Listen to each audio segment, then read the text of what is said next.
Still barely. Moments will be lost You'll hear me someday. in time, Someday you'll hear him. like tears and rain. I got some guy in this roundabout who doesn't know how they work or where the fuck he's going. He just went around that shit. Damn, man. Having roundabouts in the place where you live, man. We're lucky if we have a frickin' street light. Streets are full of potholes and all that shit. I used to think they were gonna suck, but then instead of the four-way stops, like I don't have to stop every time now, so it's actually better. Honestly, that sounds pretty awesome. Yeah, it's not bad.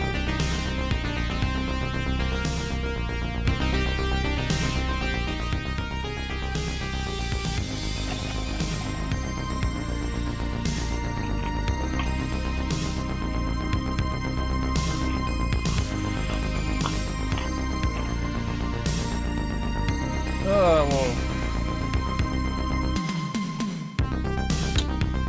It's been one of those weeks, I would say. You're telling me. Jesus. Yeah, I know. That's a hell of a rude awakening, man, guy. Get home. Yeah. Oh, what's this? Oh, shit. Get the fuck up. Oh, god damn, man. God damn. But hey, it happens to the best of us. Can't change it.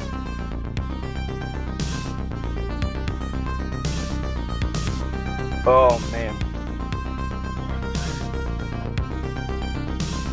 Alright, we're at 6. All right. Bing. Hey, my guy. Alrighty then, let's get ourselves all quiet on the Western Front.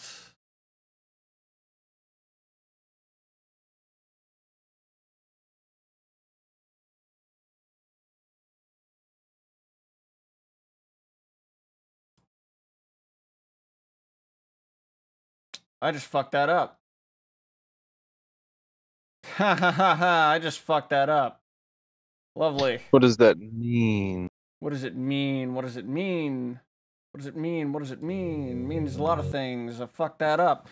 Alright, we'll cut that out on the other thing. Anybody who's in the live chat who heard that and just saw all that, sorry about that. Alright. All quiet on the Western Front. Once again, we're going in for World War II. Ping. Oh, right. Where's my freaking bell? God. There it is.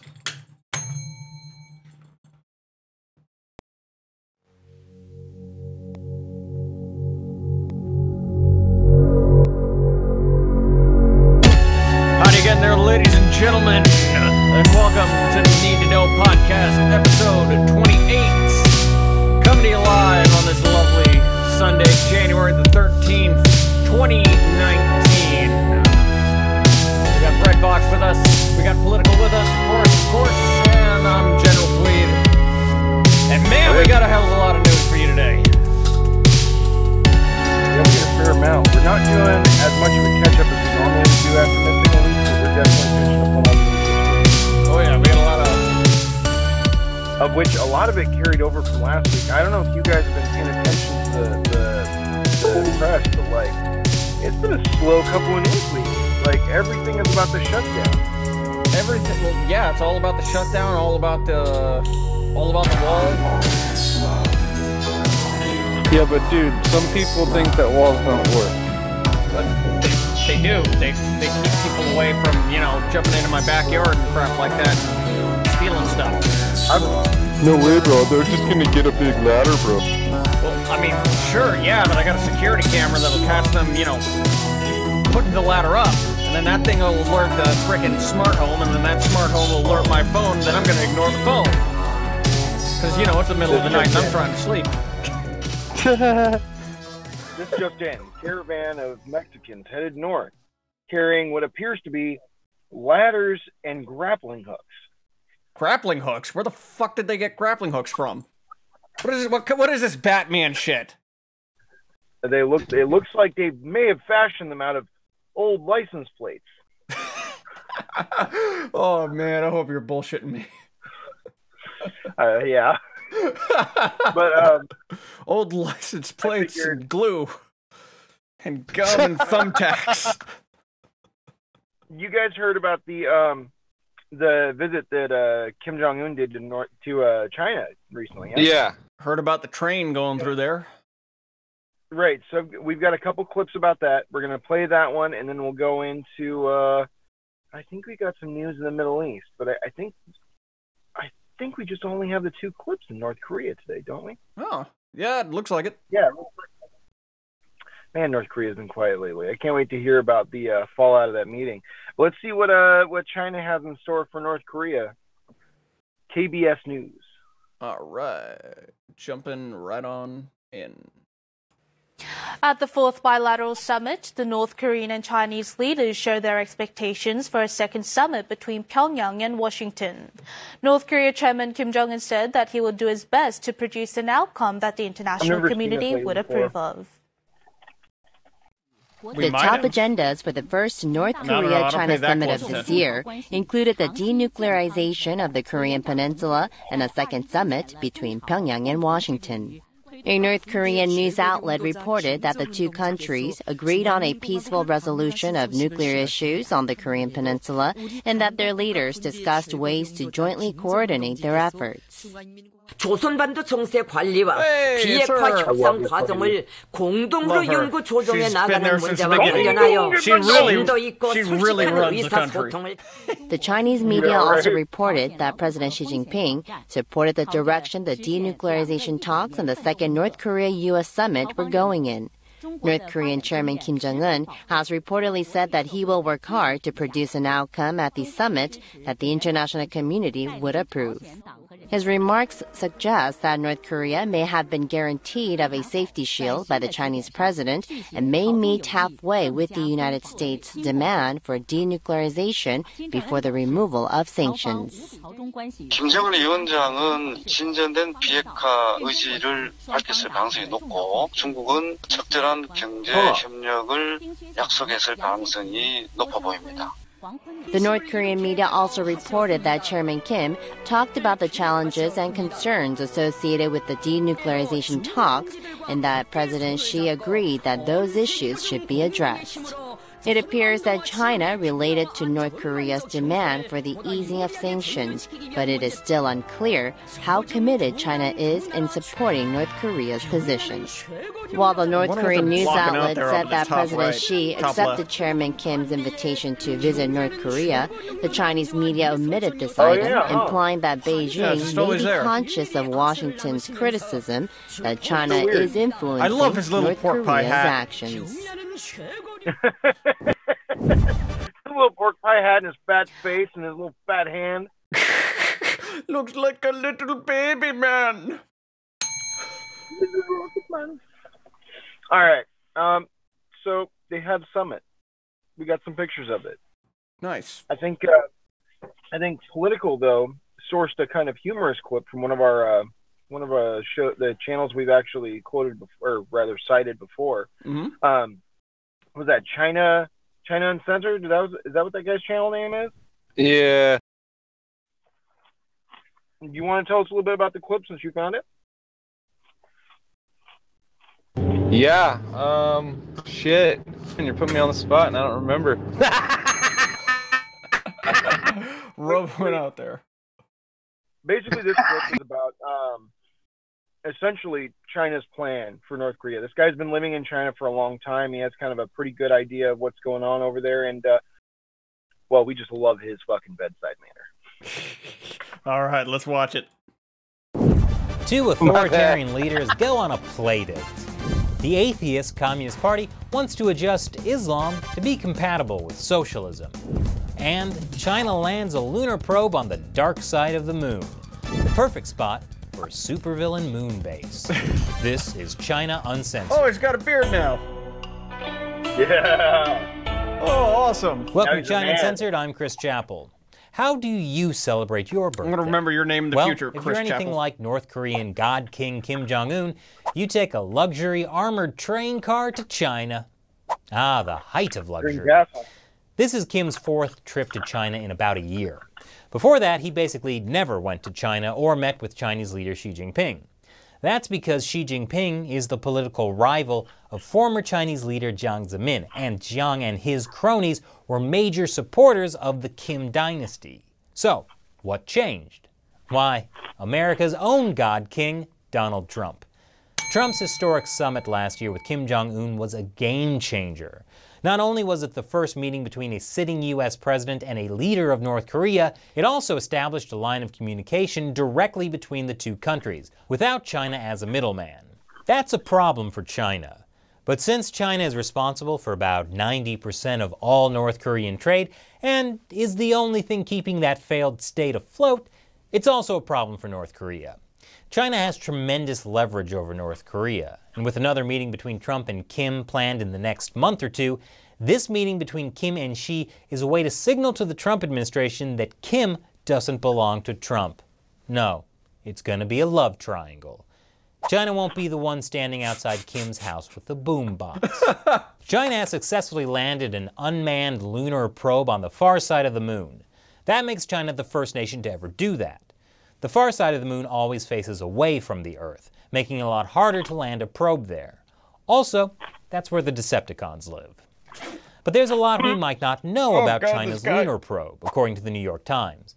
The fear of losing face over failures, as well as the sensitivity of the technology involved, has made the Chinese government reluctant to discuss its programs in detail, compared with the relative openness of NASA and other space programs.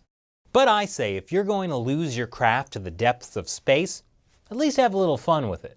Have you ever found yourself riding the subway thinking to yourself, I'm not really feeling paranoid enough right now? Well, good news. I'm here. Basically covers all the stuff with North Korea. Oh, yeah. That is hilarious. Yeah, my bad, sorry. I love this guy. I could fucking let that guy go on for hours. That dude is hilarious. Yeah, oh, yeah, man. Funny. Just have him take over the whole show.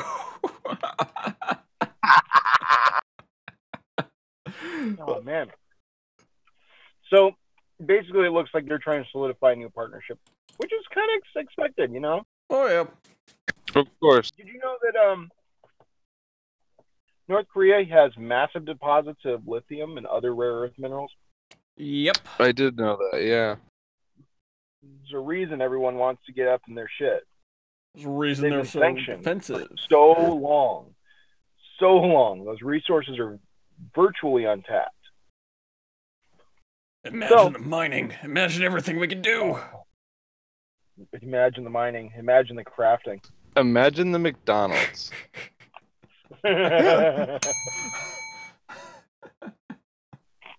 All right, bring us on in. All right, so we're going to switch gears. We're headed to the Middle East. Now, we've been covering the Yemen war crisis for a long time.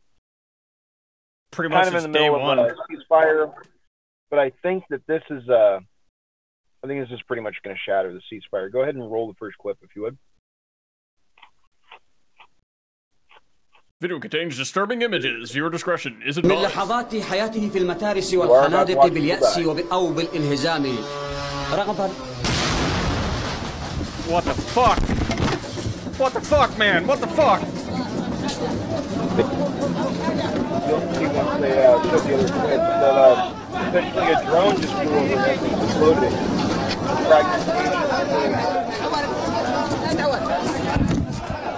Oh my god, man, you just keep sneaking these things on me. Yep.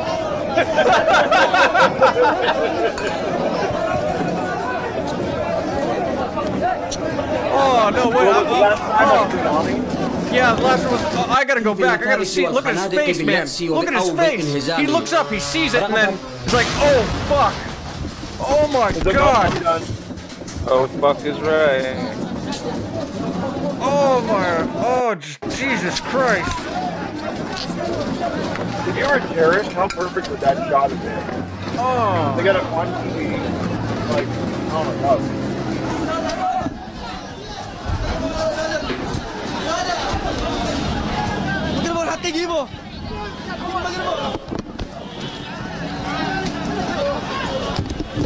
Some Houthi sheep herder in the desert somewhere that's patting himself on the back of that one. But holy, oh my God. Ooh. Oh my God.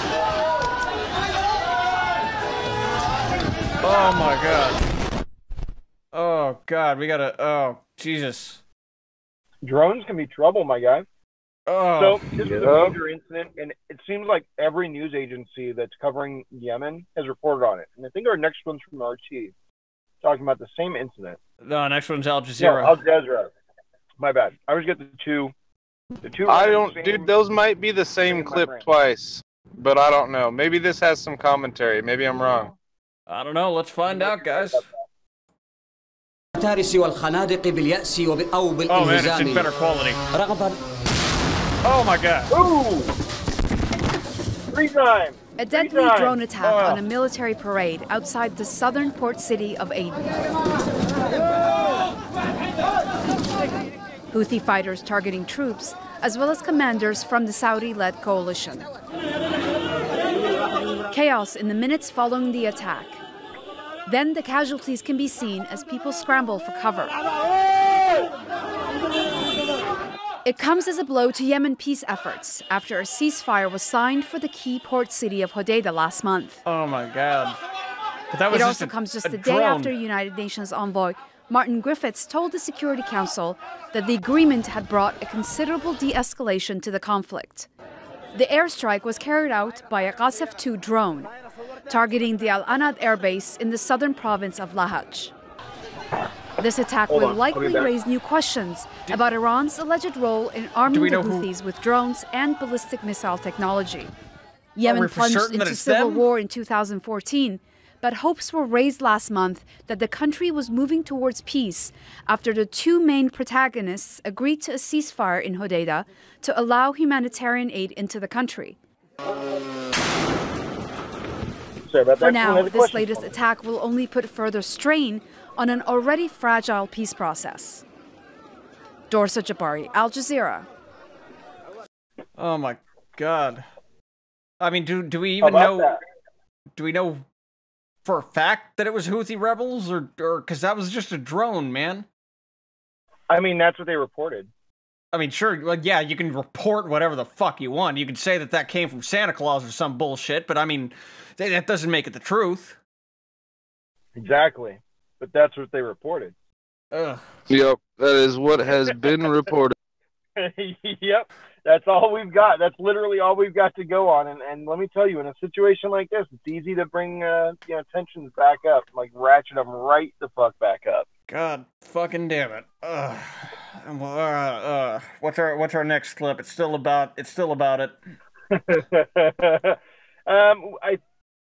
We can watch this one. I think the France 24 clip actually offers different coverage. I'm kind of curious to see what they say. I think they're just going to say they're Houthi rebels as well. All right. I think it has different commentary though. Maybe a different angle too. Oh God.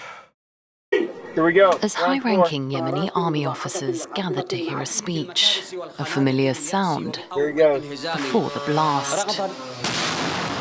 This military drone managed to strike the strategic Al-Anad base in the south of Yemen.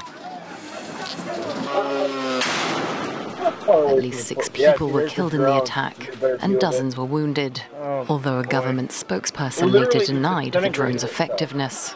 These Houthis are pathetic, no matter how many unarmed drones or booby-trapped drones they send. This drone came booby-trapped, but it's not a problem. The parade ended, and we are in high spirits, and the drone exploded far away.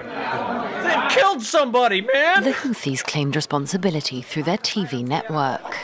After 3 years of fighting, the rebels still control the most populated areas of Yemen. Like a military general. Pro-government forces haven't been able to gain the upper hand, despite support from Saudi Arabia, while the Houthi rebels have Iran's backing. The drone attack threatens to derail UN peace efforts. The rebels had pledged to stop such strikes back in November, but tensions are again rising. Last month, both sides agreed to a limited ceasefire around the Red Sea port of Hodeidah. The UN envoy to Yemen has urged restraint from all parties so peace talks can resume. The war has already left thousands dead and created the world's worst humanitarian crisis. Oh, man. So how about that? We just got done with famine and they're fighting again. God fucking damn it! Hey, it's the Middle East. Until somebody turns off the money faucet, they're going to keep going at it. I mean, seriously, last time we were already in, we were so hopeful, but now,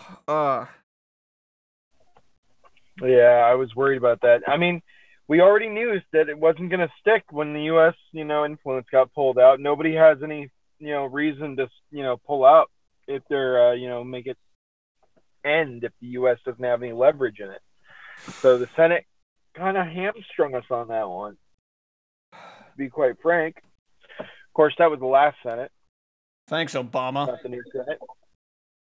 No, that was under Trump, but that was not. That was not. That was like the Thanks, fake Schumer. MAGA Senate. Yeah, it was basically all the rhinos and everybody got together in the Senate and they voted with the Dems to fucking end the support for the Yemeni war, which I can understand, but I think it's the wrong way to go about it. I think that they should have let the intelligence department and the diplomacy corps deal with it. State Department should have handled that shit. Yep. All right. What's At least next in on my this opinion. list? We're switching gears. We're going to watch some more China Uncensored. China is preparing for war, and I think China's preparations for war will get us ready for discussing what's going on in the Congo. Are you sure we're on the right clip? China tells military to prepare for war. Oh, my bad. I'm retarded. You're correct. I take that back. I'm ahead. We're supposed to be looking at Saudi Arabia. I knew we had one more Middle Eastern country. There we go. Spoiler. The price of oil is going to be going up again. Oh, damn it. It's like nothing but bad news so far. I mean, it's news. Yeah, you're right. It's news. You look at what's going on with gasoline prices. I mean, it's rather incredible. If you look back 4 months ago, oil hit $83 a barrel. 83. It was heading to 100, and then it could have gone to 125. You want to see problems? Let that happen. After I made some phone calls to OPEC and the OPEC nations, which is essentially a monopoly, all of a sudden it started coming down. I'm very happy with what's happened, and I'm very happy that people are paying a lot less in many cases than $2 a gallon for gasoline. You look at what's happening. Everyone's talking about it. Didn't happen by luck. It happened through talent. Well, that was Friday, but now Saudi Arabia and the Crown Prince Mohammed bin Salman, who Trump stuck by throughout the Khashoggi murder controversy, are said to be planning new export cuts in hopes of lifting oil to $80 a barrel. So will the president respond, and how should he respond? So back when I was living in Saudi Arabia in 2010 and 11, the break-even price that we estimated back then was somewhere around 80, and that was what, 7 years ago at this point. And government spending has only increased then, especially since post the Arab Spring and other things that have happened. When Mohammed bin Salman, the Crown Prince, came in, he embarked on this effort to try to reform the Saudi economy. He realized that the populace is way too dependent on spending, but there is no way that they can continue to operate at this current level for the price of oil. And so that's where you have an inherent conflict between two leaders that have had an incredibly good relationship. You also look at things like Syria, where the Saudis have promised more spending there to help with the rebuilding and the reconstruction efforts that the president wanted. So the president is pushing them on this, but at this point you have an economy that's entirely dependent on these oil revenues, and they can't continue to operate at 50-60. The president can put more pressure on them, but I don't know for how long they can run this deficit. You know, David, there are two reasons that the oil price has fallen so dramatically, and Trump is right. This has been an amazing decline in the price of oil and the price of gasoline at the pump. The number one is, of course, the shale oil and gas revolution. I mean, 10 years ago, if we were sitting here and I told you we'd have, $40 to $50 a barrel oil, you all would have laughed me out of the place. Nobody believed that, but it shows the power of innovation. But the other factor here is a really out of control Fed that is so tight in the money supply. You're seeing, I think, a really dramatic and unhealthy drop in almost all commodity prices. And that, I think, is a big problem that Trump should keep an eye on. Yeah, so it wasn't the president's phone calls. What we heard was a sound of the president taking credit for this tremendous stress. So wasn't his phone calls that did it, Steve? His special talent, as he alluded to? I mean, it's frightening to me to believe that a president thinks his role is to manipulate and control the price of oil. Jerry Lewis what is the right price doing of oil? here? I don't know, and neither does the president. That's why we have markets. And, in my estimation, the drop in the price of oil came at the time of a massive drop. Speak a little louder, to Steve's Bread point, Box. in markets across the world, stock bond, commodity markets. It was a tremendous slowdown in the economy, in my mind, that brought the price of oil down. And you actually might not like it, given the fact that it's lower demand, a slower economy. I don't know. Is that something to take credit for? Okay, well, I know you were addressing that to Steve, but I'm going to jump in right now and point out that Saudi Arabia their government said that they're boosting spending right now. And in order to boost spending, they need their oil price to be around $95 a barrel, or they would be satisfied around $80 a barrel. So I think that contributes to the fact that they are aiming to have a target of a decrease of 3%. So they're going to be cutting production by 3%. Another concerning factor that's playing into this is domestic production in the United States. You're seeing it booming, which is great for America. You can have the president go after monopoly, cartel, whatever you want to call it, in OPEC, but he can't say anything to private producers here in the United States. And you're seeing domestic production unlike ever before, which is great news, but the infrastructure is missing, and that's something we need to address. And just last week, Baker Hughes also announced a reduction in oil rigs, so that contributed to showing that energy investment may be declining. So I think there's a little bit more at play, and I'm agreeing with Jonathan on that, other than just a phone call. Yeah, but keep in mind, it's something I've worked in the U.S. government for a long time, and for multiple administrations, and most administrations they might not make it as public as President Trump makes it whenever he has these phone calls, but certainly I've been a part of multiple administrations where these sorts of phone calls are definitely made all the time. You guys may not know about it, but the president likes to publicize everything he does. That's why we all know about it. It does happen a lot, and let's not overestimate the influence of OPEC, because as Steve and Christina said, I mean, we are producing so much oil and gas right now in the United States. They don't have the power that they once had. They sure don't, David. I mean, you're exactly right about that. And so Saudi Arabia is in a bit of a vice right now. And they used to have that pricing power. And Trump is right. They used to be a monopoly. They aren't any longer. Right. If there's no way they can get the price up to above $80 a barrel, because, I just got back from the Permian Basin in Texas. I mean, they're everywhere you can stick a stick in the ground. They're going for oil. Now that's slowed down because of the low price now. But you bring that price back up to $60, they're going to drill everywhere. Quick last word, Jonathan. Go ahead. We got to go. Sure, quickly, if Trump wants to take credit, he should take credit for the deregulation and credit the magnificent American energy companies that are drilling all that energy. All right, last word. Yeah, fuck that guy. And just kept trying to cut in edgewise. Yeah, that guy is fucking the crane. Dip.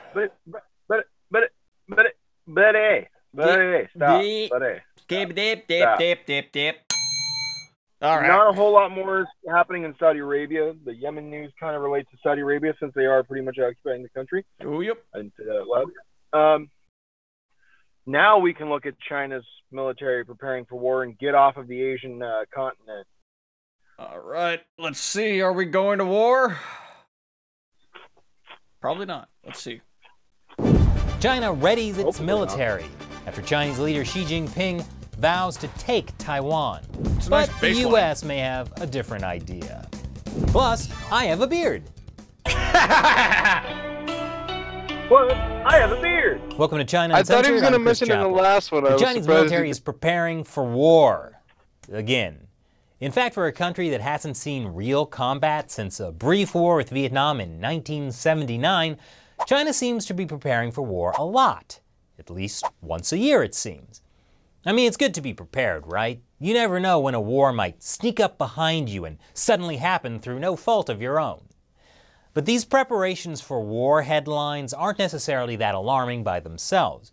After all, the U.S. military talks about combat readiness all the time, which is essentially being prepared for war. But could there be any indication about a specific war that the Chinese Communist Party is possibly getting ready for?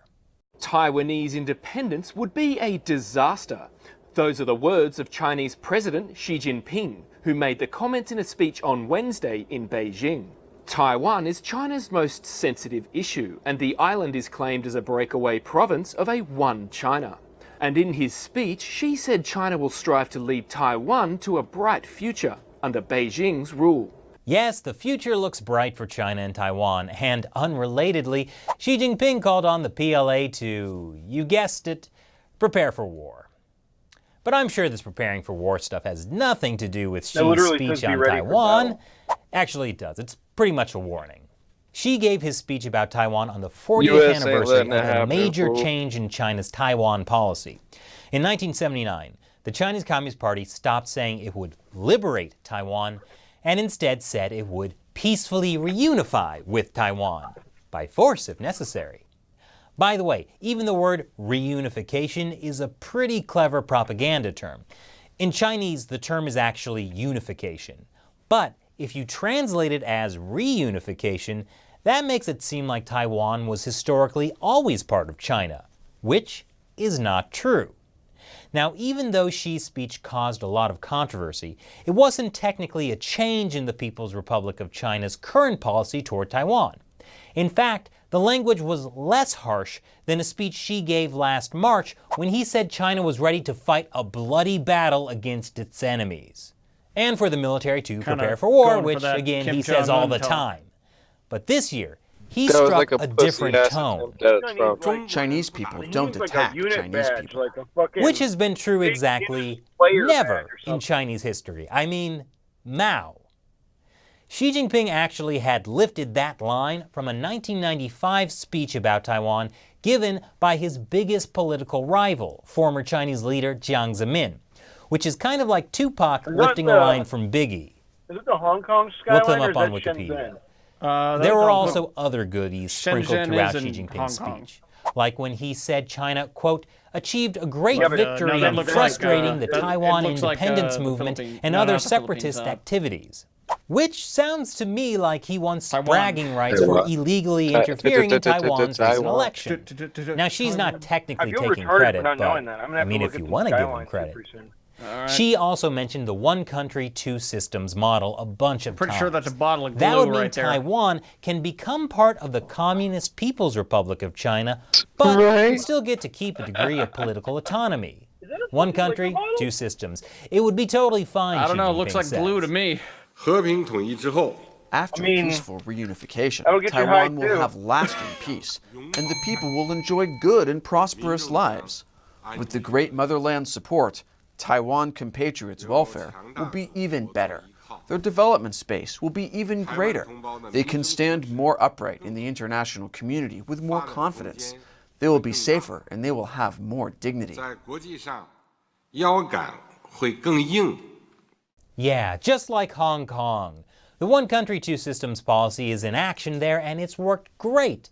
Well, except for a few minor things like multiple pro-democracy figures being harassed, jailed, and kicked out of office. I think we can cut it off and around prominent here. foreign activists being banned from visiting Hong Kong. Yep, oh, I think and so a bunch too. of broken promises about letting people there vote.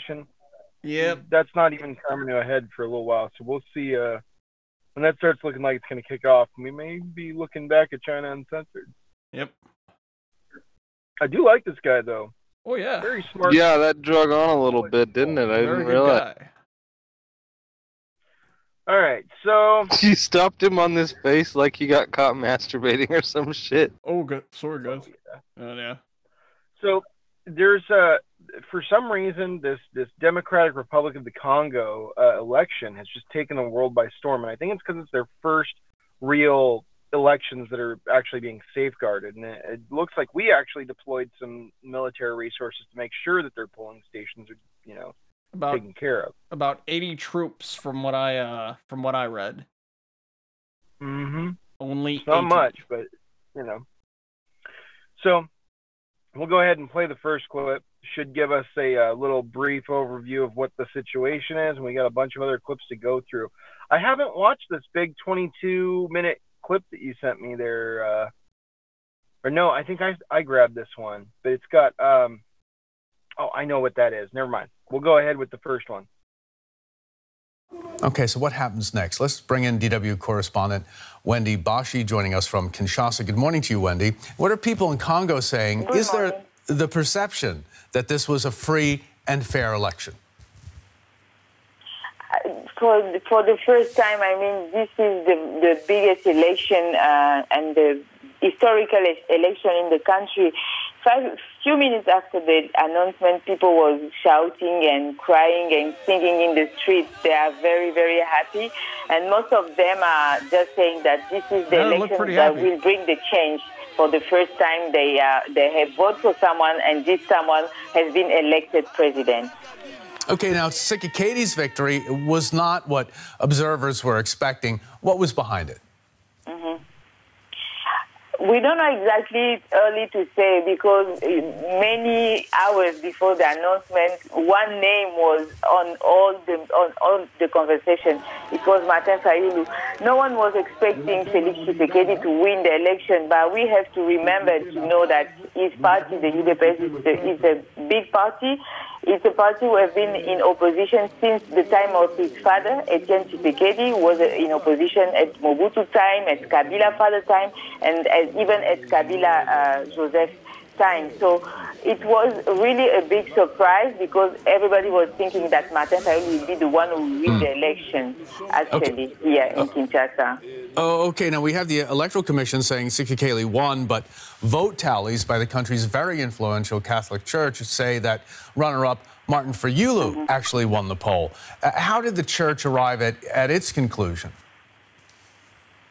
The church arrived at this conclusion because during the election they had like many observers in the entire country, and they was very sure that Martin Fayulu was the one who win the election. And since the end of the election, they were saying that they want the truth of the election to be told. And this is also what Martin Fayulu said during the night right after the announcement of Felix Tshisekedi to be the next president of the country.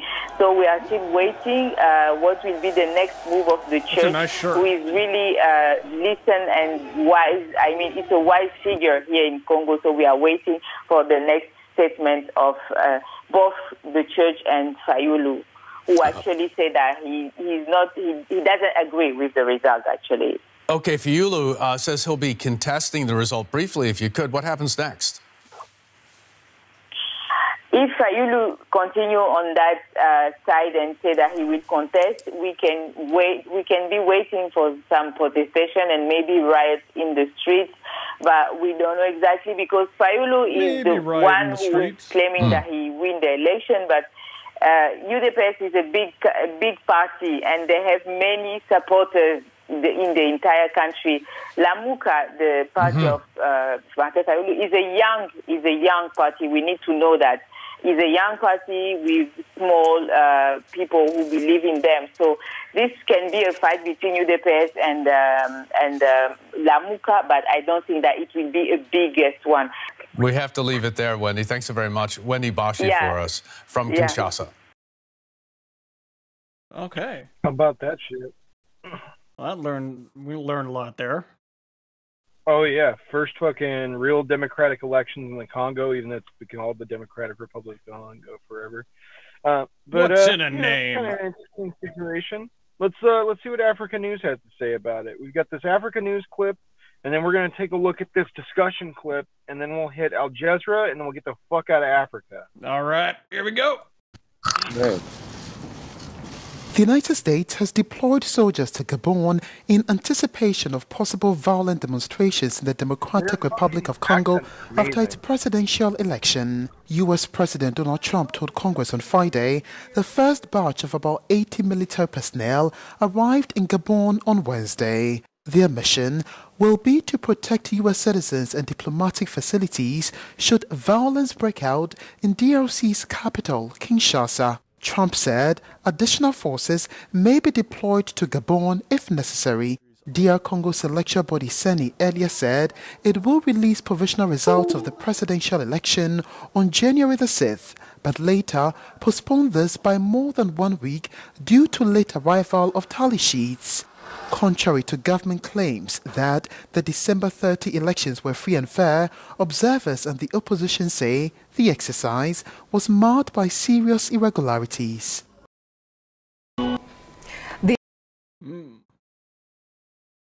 Well then, we know that we've got 80 personnel in there now.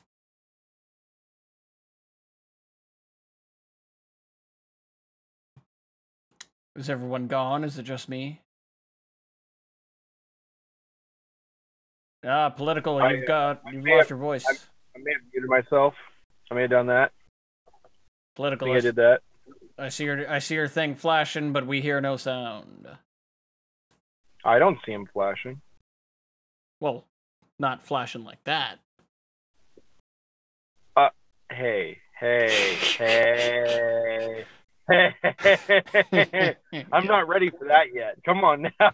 I'm not that far gone. All right. Technical difficulties averted. Is he still dead? I think he's still dead. Hello? You got me? There he is. There we go. Hooray. He's undead. Word. Sorry, I don't know what the fuck. That's cool, brother. Debate here real quick. A lot of people have some misgivings about the legitimacy of the election, even though it went through. Yep.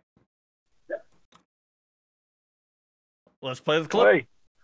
Yeah, I mean... The outcome of the Democratic Republic of Congo's election results has been welcomed by some as a triumph for democracy and rejected by others as a coup.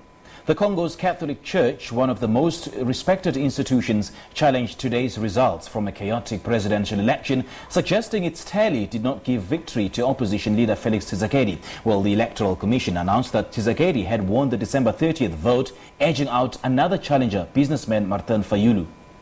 It's funny, neither side won, technically. The outcome of Democratic Republic of Congo's chaotic election has been met with a mixed reaction and uncertainty over what the future holds. For some, it's a historic democratic victory. I have tears in my eyes.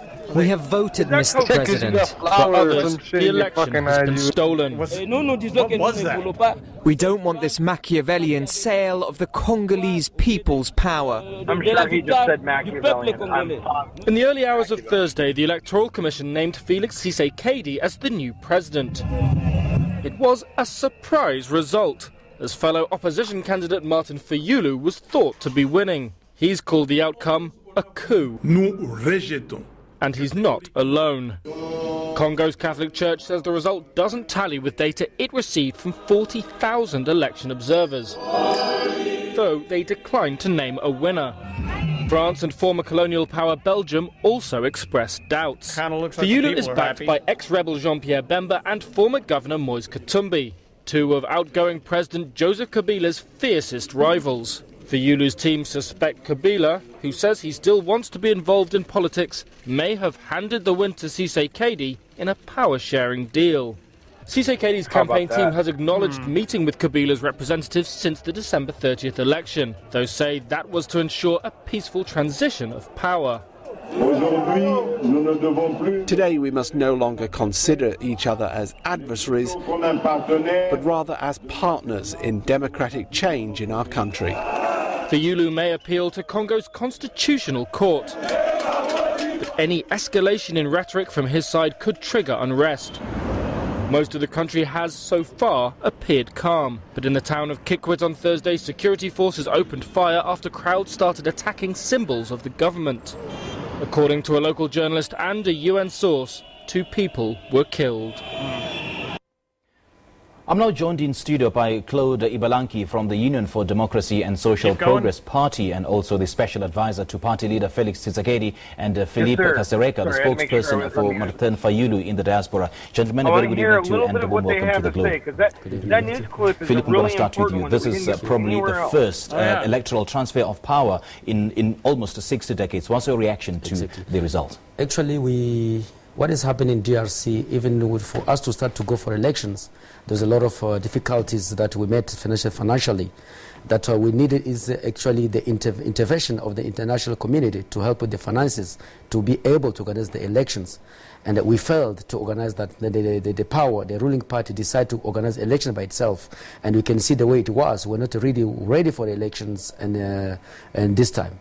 So we even exclude international observers, because nothing was going right until we went even to organize elections without all the equipment, because the logistics was very poor. You see, Congo is a small continent, but we didn't have all the provision to go all the provinces, because we have lakes, rivers to cross, we didn't have anything. But we managed to make something about that, and there's some regions, some areas they didn't vote because of the Ebola, but the people, they voted. And I don't know if they consider those votes, because I don't think so there's Ebola when it's about elections. There should be Ebola when there's weddings. There should be Ebola when people don't go to school. Why only Ebola today? Because there's elections. Actually, it's a very hot spot. It's a very good time. It's a very good area for Martin Fayulu. And they could see, if you can lose 1,200,000 votes, that is very painful for us. And that is the area for Martin Fayulu. That is the Butembo, that's the Beni, and the Yumbi. So we regret what happened, and we are afraid that what is coming after that, because people are not happy at all. They're not happy. They're certainly not happy at all. They're certainly not happy at all. Hold on, pause that for a second. They look fucking happy. In summary, the guy won because of Ebola. Thanks, Ebola. You do not have the Ebola. You do not know the way. Right. God damn it. I was thinking about that the whole time. I was like, when is somebody going to say, do you know the way? That's Uganda. That's Uganda. Yeah. Yeah, but they're talking about Ebola. Ebola. Ebola. You do not know the way. Ugh, I guess I don't.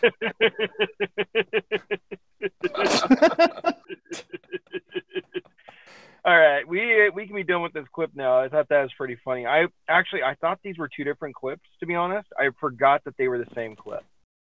That's what was throwing me off earlier. I was like, what the fuck? I didn't know we had the debate clip first. All right, and then, whew.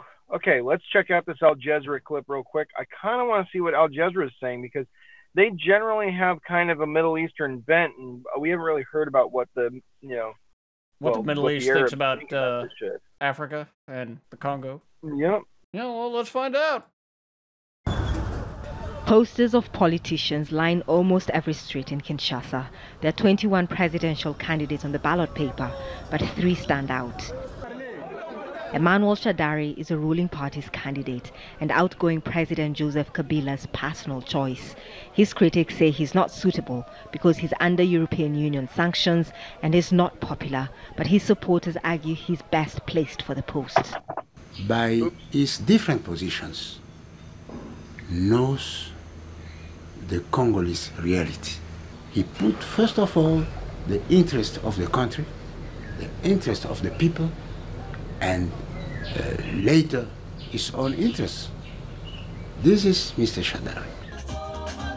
Martin Fayulu has been described as the accidental candidate. He was little known outside Kinshasa until he was nominated by a coalition called Lamuka. 2 prominent and popular politicians, Jean-Pierre Bemba and Moïse Katumbi, who were excluded from the election, are backing him. Taking selfies. I want to give dignity to Congolese and have to have prosperity in Congo. They have to vote to me because I want to give jobs to people. Every year, we should create at least 5.1 million jobs for people of Congo.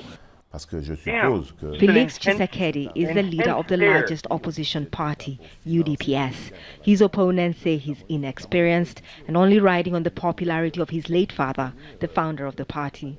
I have more political experience than some of my opponents. I joined politics 25 years ago, and I started from the bottom. I was chosen to lead the party grassroots and succeeded to where I am. I am my father's son, but I'm also my own man. Oh wait, no, this is the good guy? The candidates are promising much the same. Deal with Okay, never security mind. issues, Sorry, fix the guys. economy, Sorry, good guy. end corruption, provide the basics, I only jobs, say good guy because the education, people look like healthcare. you're the guy but an that economic they want. strategist we talked to said some of those pledges are not realistic and may be hard to implement. We need to plan ahead this country. We need to plan it for the next 30 years. At least we know that we will be accumulating results. We don't need to flash out the results. We don't need to tint the situation and give it a color. We need to transform the country. The election process has been chaotic, and many people are not confident the poll will be credible. But those we talked to say they will vote anyway. They've been waiting for 2 years for the opportunity. Catherine Soy, Al Jazeera, Kinshasa. How about that? Nice wrap up. So everybody's super excited about that fucking election. Yeah. Seems like maybe it might be a corrupt election. We won't know for sure until later on. But honestly, we don't hear much Democratic Republic of the Congo news. So we'll keep an ear out for it, but we may not hear it. Okay, so before we jump into wall coverage, Wallgate 2019. Wallgate. The Washington Post and a couple other news outlets are reporting about Donald Trump having some kind of secretive meeting with Putin at the G20. Well, I don't know if you guys realize this. I know I do. But earlier in the clips, we were watching all those news anchors talk about how transparent the Trump administration is. Yeah. So you know that whenever they keep something under wraps, the news media is going to jump all over it every time. Oh, yeah, of course. Because it's out of the ordinary. It's something they can point to and be like, hey, this is weird, and so on and so forth. So let's go ahead and watch this Fox News clip and see what they have to say. Wait, Fox News clip? Yep. Fox News reporting on the Washington Post. Okay, are you sure you're looking at the right one? Did I do this again? No. You might have done it again. God, I did it again. God, I'm so stupid. Fuck it. We'll play this clip. We'll play the giving too many it's all right, man. It's one of those. It's just one of those days, dude. It's all good. I'm having a rough week, gentlemen. Let me tell you. When you come home and you find out that bitch has been cheating, it will fuck your brain up. Damn straight. Guaranteed. Guaranteed. All right. So this one is taking to the streets. The women of what? France's Yellow Vest movement. Maybe that's why I skipped it over. I just didn't want to think about women. Damn it. You're going to make me start sounding like Al Bundy. Come on. All right, jumping straight on into this one then. Hundreds of women took to the streets of Paris in January. Wearing bodysuits. They sported their yellow vests in a peaceful protest with a forceful message. Oh yeah, I'm tired of just surviving. The government must wake up and realize that we, the working class, exist. La basse classe, on existe. I'm a care worker in a retirement home. I earn €1,175 a month. My son's on welfare. He's the one who helps me pay my bills. I'm scared of ending up homeless. These women aren't alone in their struggles. Outside Paris, Claudia and her husband, Fabien, are moving out of their house. They can no longer pay their rent or their bills. The last thing I did before going to bed was check my bank accounts. And it was the first thing I did when I woke up. I thought, what are we going to do? Claudia found a solution. With Fabien and her son, she's set to move in with her sister, Laura, who lives in a house nearby.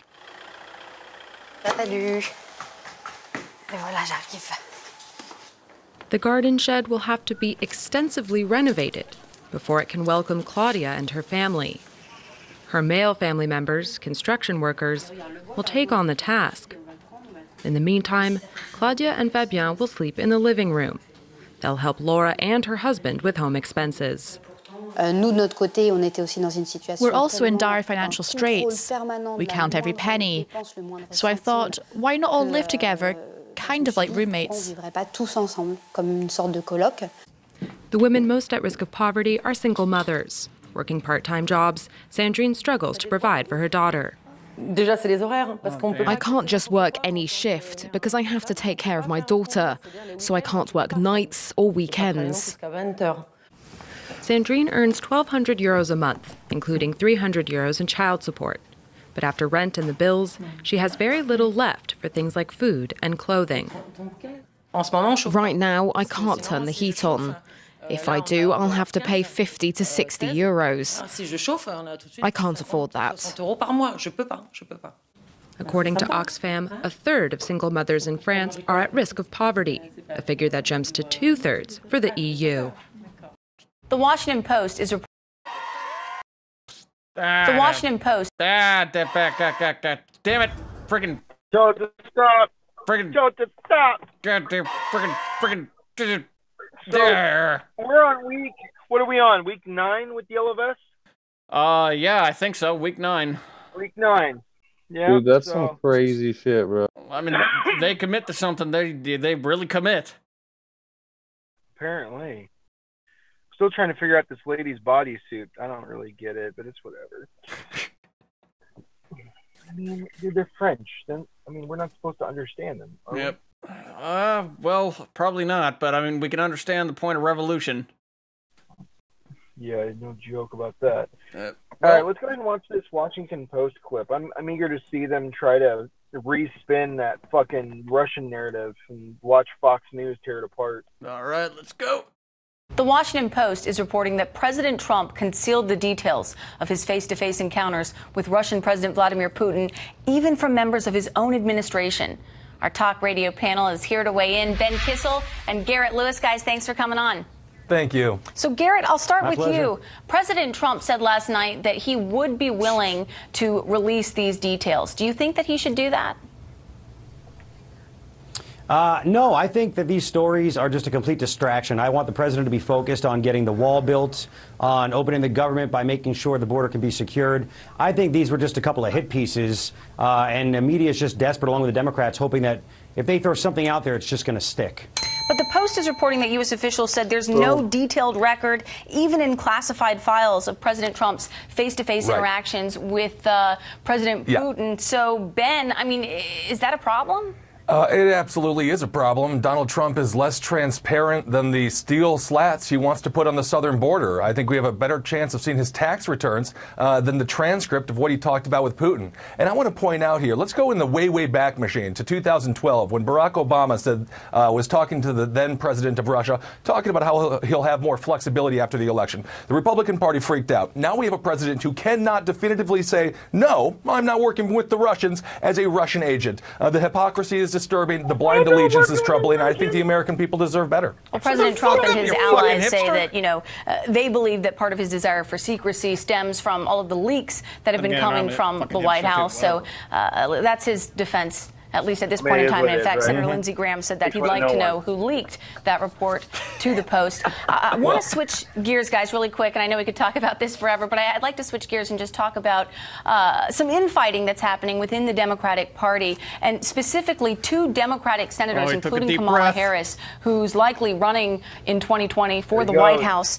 They have suggested that a judicial nominee quit a Catholic organization, the Knights of Columbus, and now another 2020 contender, Tulsi Gabbard, Congresswoman Tulsi Gabbard. She put out an op-ed blasting what those 2 Democratic senators have done. I want to read it to you here. She says, quote, "We must call this out for what it is, religious bigotry. No American should be asked to renounce his or her faith or membership in a faith-based service organization in order to hold public office."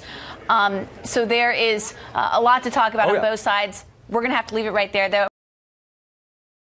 Oh. That was abrupt, wasn't it? That was. I thought that was going to go somewhere. Oh, well. Man, we got Trump. You can't even say that he is not a Russian agent on national television. Why can't he not say that? My whole he doesn't have to say it every time you look at him. Fucking tard. Oh, Jesus, it's like, how long is this story gonna go on for? I mean, get over it already. It's already basically come out that it's all just a fucking bunch of bullshit. It's all fucking bullshit. Dan Bongino wrote a goddamn book about it. I mean, shit. Tax returns, boss. Tax returns. But her emails. Oh, Rachel Maddow's gonna get him with those tax returns, don't you know? God, that shit was funny as fuck, dude. Oh, man, I love laughing at liberals. Okay, so, looking back at our no, Chris Reagan, nobody loves you. Nobody loves you. All right. You know, I think we can start our wall coverage now. All right. I queued up an intro video for the wall coverage. Let's jump right in. Hope you guys like it. My fellow Americans, we address you tonight for one reason only. The President of the United States, having failed to get Mexico to pay for his ineffective, unnecessary border wall, and unable to convince the Congress or the American people to foot the bill, has shut down the government. American democracy doesn't work that way. We don't govern by temper tantrum. No president should pound the table and demand he gets his way, or else the government shuts down, hurting millions of Americans who are treated as leverage. Tonight, and throughout this debate and throughout his presidency, President Trump has appealed to fear, not facts. Did you guys ever see the clip of Trump doing the Green Acres dance and like with the fucking full farmer outfit and everything on? Nope. Yes, yes. Oh my God, boss, you gotta look that up and watch it sometime. Holy crap. Will do. But I did grab the actual Chuck Schumer, Nancy Pelosi statement. You mean that wasn't it? Nope.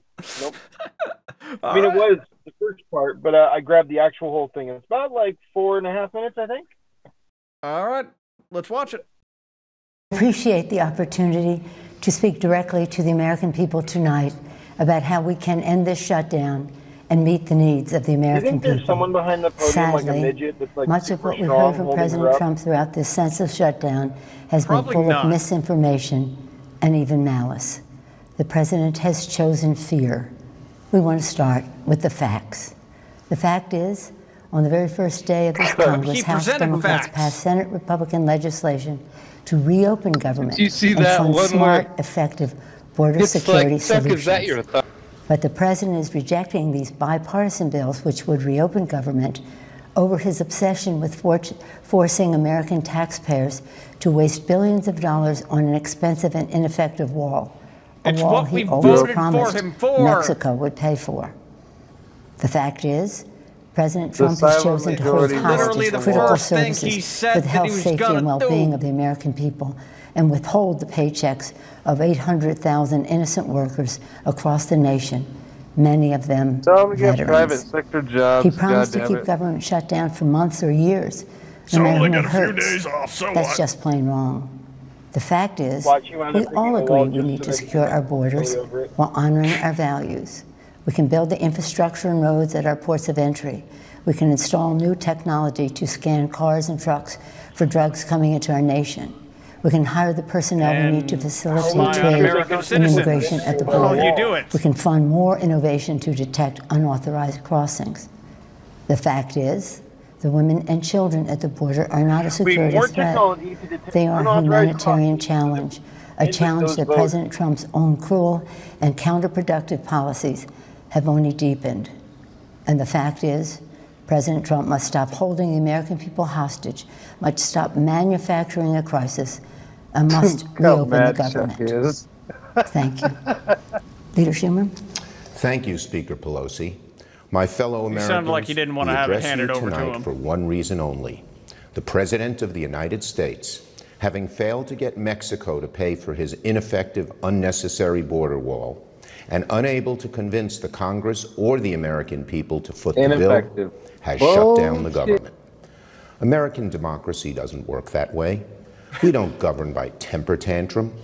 No president should pound the table and demand he gets his way, or else the government shuts down, hurting millions of Americans who are man, treated it'd be so as funny leverage. if they wrote their speech and, Tonight, like, they got and a throughout leak this of, like, debate a and fake throughout leak his of presidency, what they thought he was going to President say Trump and has do, appealed all to that fear, shit. not Before they fact, put pound the desk. division, not unity.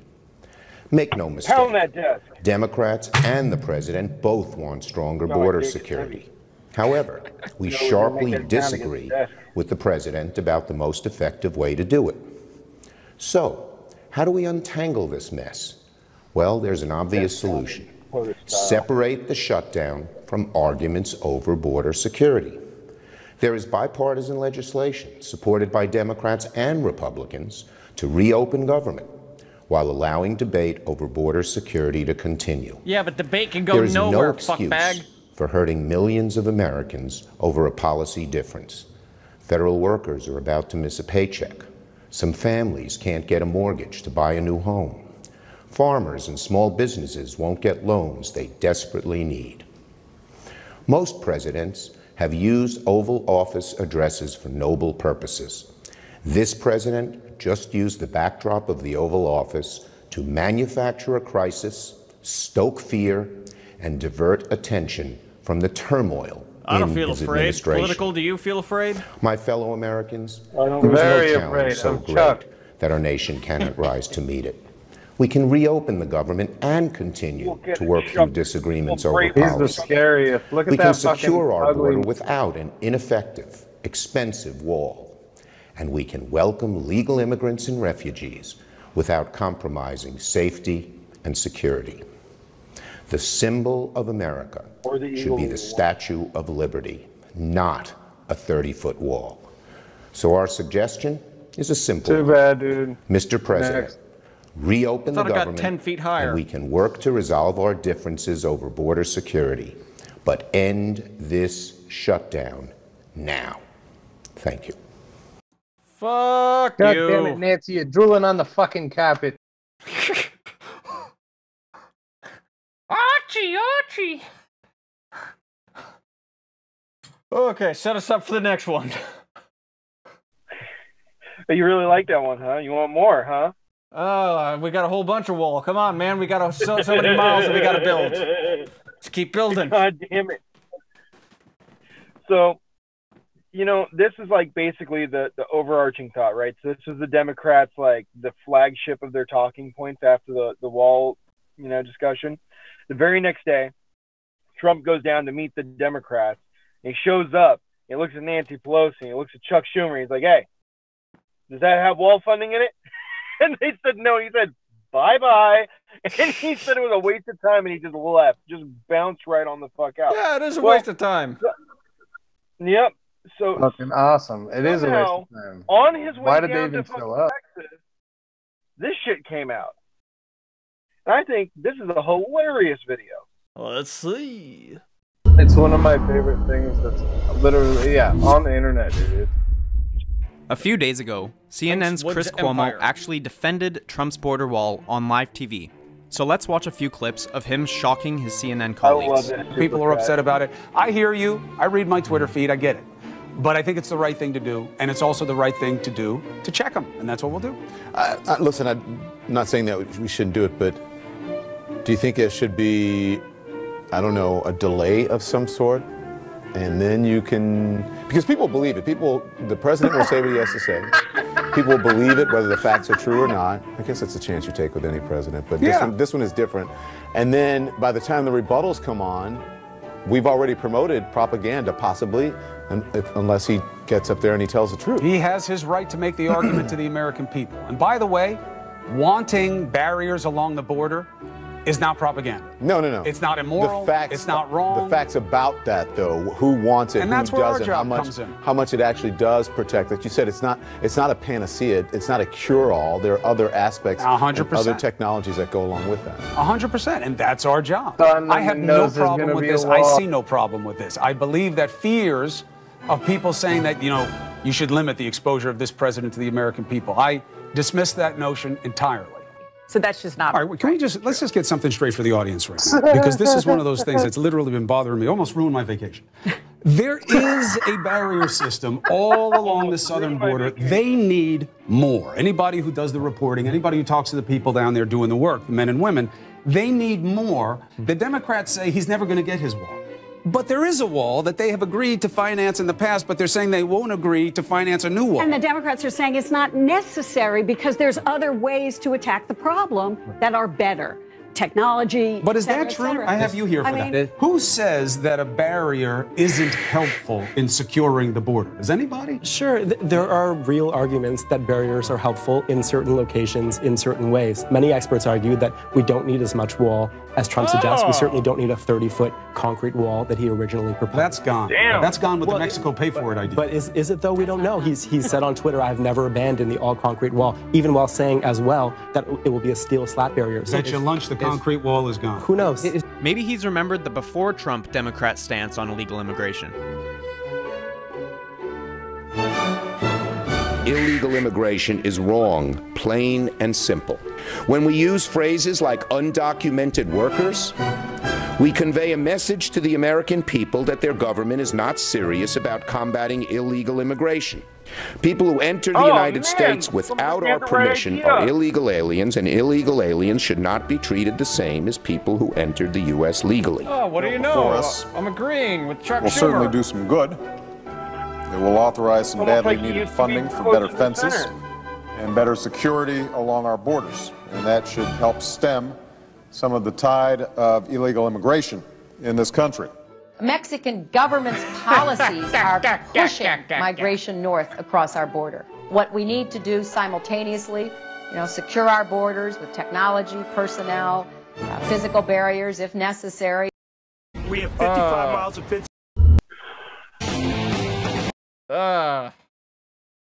Lovely. Absolutely lovely. That was beautiful. All right. Set up our next. So did you enjoy that? Oh, I love that. Coverage. I loved that. That was Chris Cuomo. That was just shoving it right back in their faces, man. Like, hey. Dude, so like I said, our next stop is the actual border wall. All right. We have 55 miles of fencing in this sector. We started the job in 2006. We need to finish that job. We've got the personnel, we need the technology, we need the resources, we need the infrastructure in order to control this border and manage it. Part of our area is covered with some fencing on our east side. That accounts for about 6% of our traffic. Where we have no fencing, over 90% of our traffic occurs in those areas. All right, a lot of Border Patrol agents are directly affected by this ongoing border, kerfuffle here, and a lot of them are not getting paid, but they feel so passionately about it. They think that the president should get it what he wants, even if it means in the interim they're going to be in a world of financial hurt. Former U.S. Border Patrol chief under Barack Obama. Quick, make sure none of the Border Patrol guys has Q patch. Morgan joins us right now. Sir, very good to have you. Thank you. You feel that the president's onto something here, right? Oh my God! Absolutely, I agree 100% with what the president is trying to do with all things related to border security. It is absolutely 100%, in my opinion, and this isn't based on some political ideology. Neil, this is based on 30 years of governmental service. This is based on walking some of the same ground that you saw the president working, talking to the ranchers, talking to the landowners, talking to United States Border Patrol agents who risk their lives every single day doing that. And I'm telling you, this is absolutely a national security and humanitarian crisis along the southwest border. What did you make of the fact that it's a non-starter for some of the very same Democrats who approved billions of dollars of wall building and improving and reinforcing during certainly the Barack Obama years? So what happened? Exactly. And I'm hoping that the American people, that is not lost on the American people. In 2006, as you've reported, the Secure Fence Act, if people go back, I strongly encourage people to look it up. Get on the internet and look it up, and you will see the same things that are being said by our president today. The same language was being used by former presidents, by former politicians on both sides of the aisle, saying that we needed a fence, that we needed a wall, a physical barrier, whatever you want to call it. They approved it then, and they were saying the same language back in 2006 that the current president is saying now to secure our borders. It's absurd, the arguments that are being made right now. So, Mr. Morgan, let me ask you something. The president has just tweeted on this subject. The Democrats could solve the shutdown in 15 minutes. He urges, call your Dem senator or congressman or woman. Tell them to get it done. It's a humanitarian crisis. You essentially agree. 100%. In fact, Neil, when I was chief of the Border Patrol, one of the first things that I saw was what I referred to as a humanitarian crisis.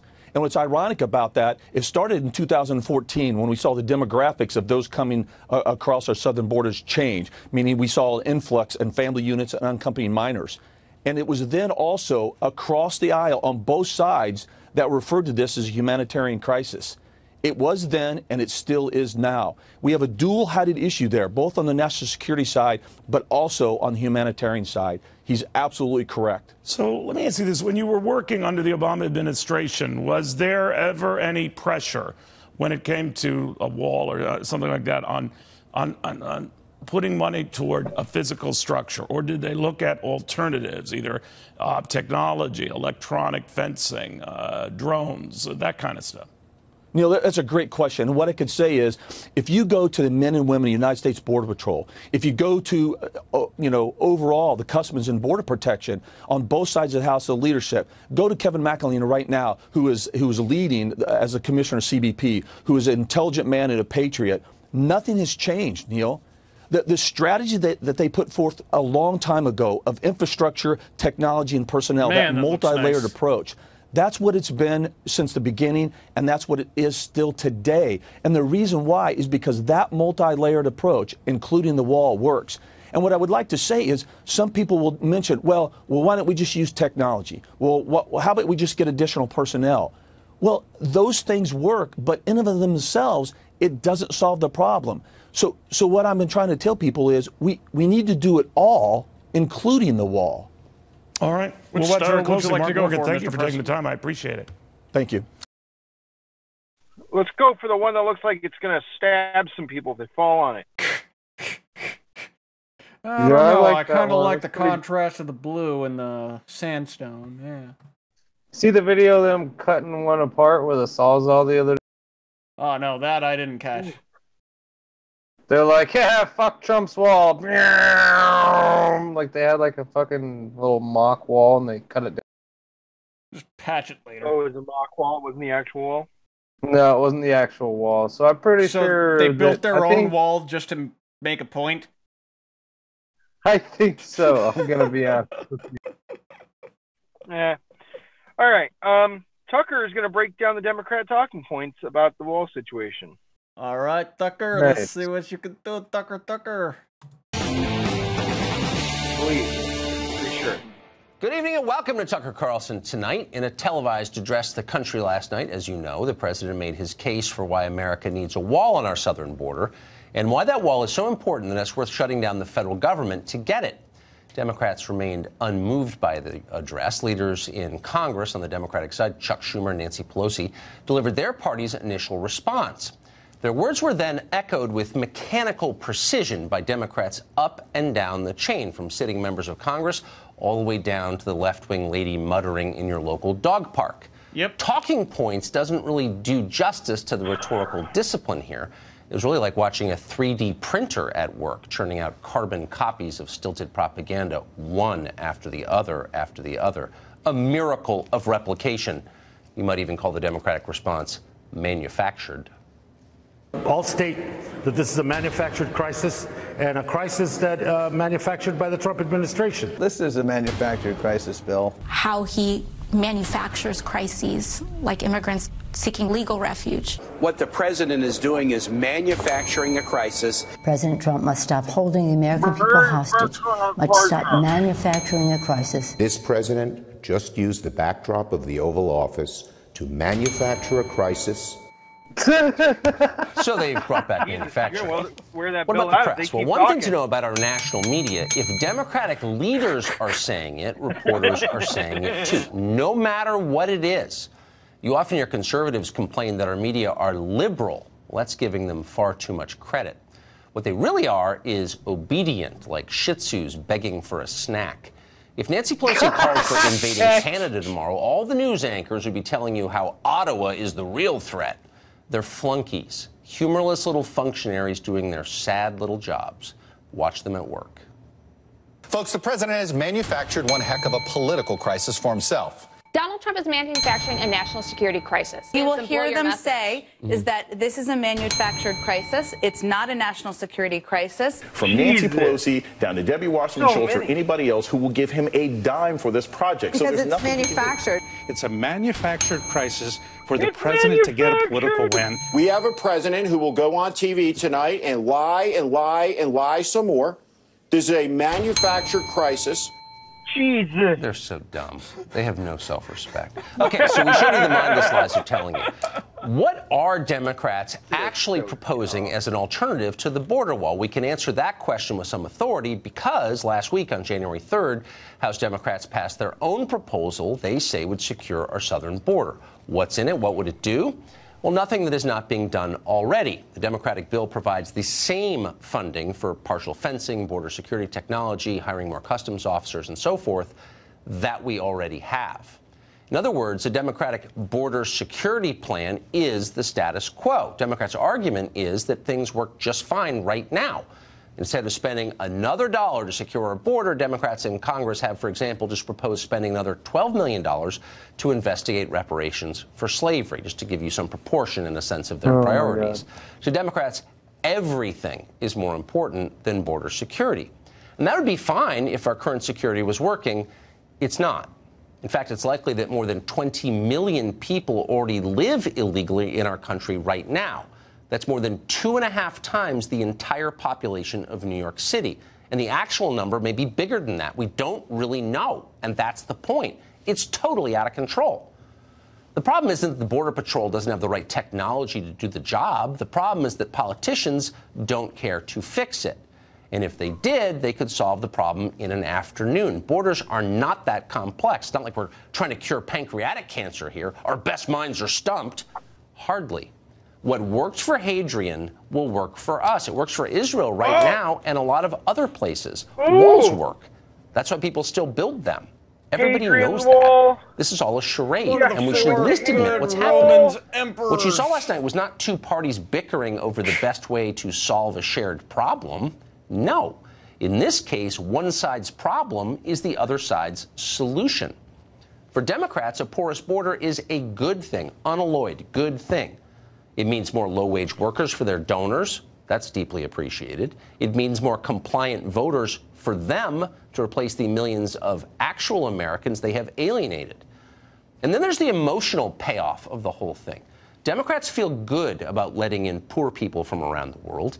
These are people who don't make a lot of complicated demands about health care or dental or unfunded pensions or what their kids should be doing for a living. They're not whiny like Americans. They're not living reminders of how politicians have failed to fulfill their promises. No, they're just grateful to be here. They're immigrants. Democrats love people like that. In fact, they've come to love them much more than they love you. Congresswoman Ocasio-Cortez said that out loud just last night. Yes. The women and children on that border that are trying to seek refuge and seek opportunity in the United States of America with nothing but the shirt on their backs are acting more American than any person who seeks to keep them out ever will be. So people who show up here and ignore our laws are more American than you are. That's how Democrats feel. Keep that in mind as you watch this debate. Well, man. Tucker really nailed it, man. He nailed that. He did. He really did. I'm glad we found a Tucker clip this week. I was a little worried we wouldn't have one. So we're doing kind of a short show this week. It's our normal runtime, actually. Our regular length. But I've got a high note for us to go out on, gentlemen. Oh yeah? Word. Yeah, it comes straight from Political, but it was probably one of the best videos of the week, in my opinion. Go ahead and play this Jim Acosta clip.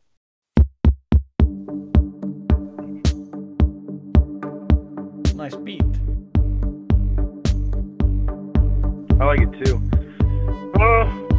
Jim Acosta got ripped apart for posting a video that was criticizing the border wall, but he ended up supporting Trump's argument. And here are some of the steel slats that the president's been talking about. right here. As you can see, yes, you can see through these slats to the other side of the U.S.-Mexico border. But as we're walking along here, we're not seeing any kind of imminent danger. There are no migrants trying to rush toward this fence. Obviously, we don't need it here because there's no crossing here. You know, it's declared there's no state of emergency. It's tranquil near here. So tranquil. Look at that beautiful wall, American steel. Hey, that's the extra 10 feet. Yeah. The wall just got 10 feet higher.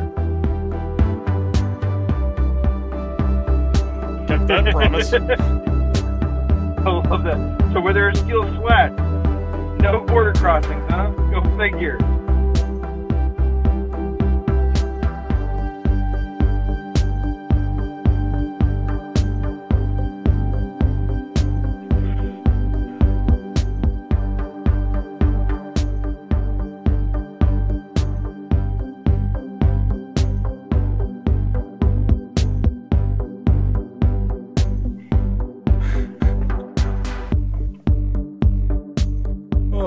Lovely. Thank you, Fox Yeah, News. I like that clip. That was fucking wonderful. That was Let me go brilliant. down to the border wall and try to shit on it and get it shoved up my ass. The whole thing in his ass.